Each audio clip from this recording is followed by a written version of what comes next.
स्वात्मारामं निजानन्दं शोकमोहविवर्जितं स्मरामि मनसा नित्यं ಶ್ರೀವೆಂಕಟಾಚಲದೇಶಿಕಂ. ಗುರುಭ್ಯೋ ನಮಃ. ಗುರುಬಂಧುಗಳಿಗೆ ಪ್ರಣಾಮಗಳು. ಇಂದಿನ ಗುರುವಾಣಿಯಲ್ಲಿ ನನ್ನ ಪಾಲಿನ ಮೊದಲ ಗುರು ದೈವ ಗುರುನಾಥರೇ. ಚಿಕ್ಕಮಗಳೂರಿನಲ್ಲಿ ಮಳೆ ಬರುತ್ತಿರುವ ಸಂದರ್ಭದಲ್ಲಿ ಗುರುನಾಥರು ಸಮೀಪದಲ್ಲಿದ್ದ ಒಂದು ಚಾವಡಿಯ ಅಡಿಯಲ್ಲಿ ನಿಂತಿದ್ದರು. ಗಮನಿಸಿದ ವ್ಯಕ್ತಿಗೆ ಗುರುನಾಥರು ಯಾರೆಂದು ಗೊತ್ತಿಲ್ಲದಿದ್ದರೂ ಕೂಡ ಒಳಗೆ ಕರೆದು ಕುಡಿಯಲು ಹಾಲು ಕೊಟ್ಟು ಕಳಿಸಿದರಂತೆ.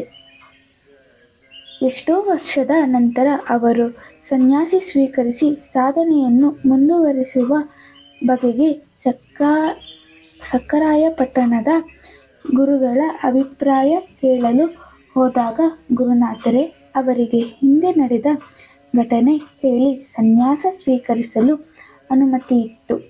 ಅವರ ಸನ್ಯಾಸ ದೀಕ್ಷೆಯ ದಿನ ವಸ್ತ್ರವನ್ನು ಕಳಿಸಿದರಂತೆ. ಅವರು ಈಗಲೂ ಹೇಳುವುದೆಂದರೆ, ನನ್ನ ಪಾಲಿನ ಮೊದಲು ಗುರು ದೈವ. ಗುರುಭ್ಯೋ ನಮಃ. 6 ತಿಂಗಳು ಕೆಲಸ ಮಾಡಿ ಸಾಲ ಎಲ್ಲ ತೀರಿಸು.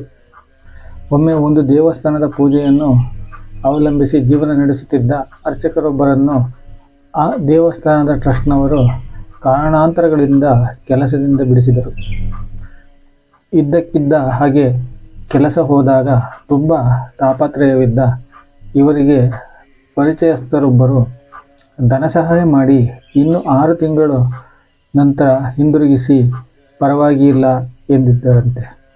ದಿನ ಕಳೆಯುತ್ತಿದ್ದರೂ ಬೇರೆ ಕೆಲಸ ಸಿಗದ ಚಿಂತೆಯಲ್ಲಿದ್ದ ಅವರಿಗೆ ಗುರುನಾಥರ ವಿಚಾರ ತಿಳಿದು ಗುರುನಿವಾಸಕ್ಕೆ ಬಂದು ಗುರುನಾಥರಲ್ಲಿ ಭಕ್ತಿಯಿಂದ ಎಲ್ಲ ಅರಿಕೆ ಮಾಡಿಕೊಂಡರು.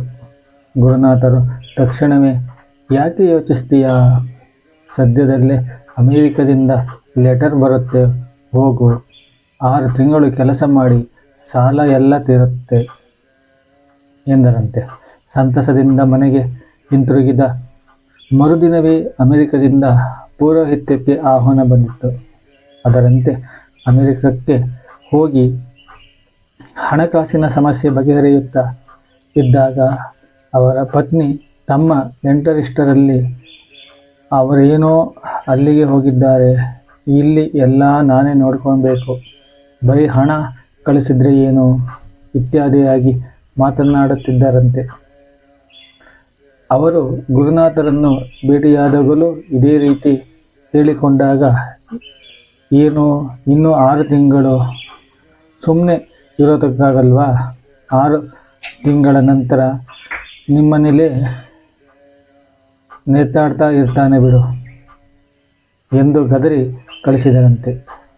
6 ತಿಂಗಳ ನಂತರ ಅಮೆರಿಕದಿಂದ ಹಿಂತಿರುಗಿ ಬಂದ ಆ ವ್ಯಕ್ತಿ ತನ್ನ ಎಲ್ಲ ಸಾಲವನ್ನು ತೀರಿಸಿ ನೆಮ್ಮದಿಯಿಂದ ಕುಟುಂಬ ಸಹಿತವಾಗಿ ಕಾಶಿಯಾತ್ರೆ ಮುಗಿಸಿ ಬಂದ ನಂತರ ಹೃದಯಾಘಾತದಿಂದ ದೈವಾಧೀನರಾದರು.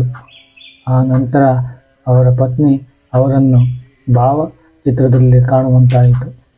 ಈಗಲೂ ಅವರಿಗೆ ಗುರುನಾಥರು ಮೊದಲೇ ಎಚ್ಚರಿಸಿದ್ದ ಮಾತುಗಳು ಜ್ಞಾಪಕಕ್ಕೆ ಬಂದಾಗ ಕಂಬನಿಗಳೆಯುತ್ತಾರೆ.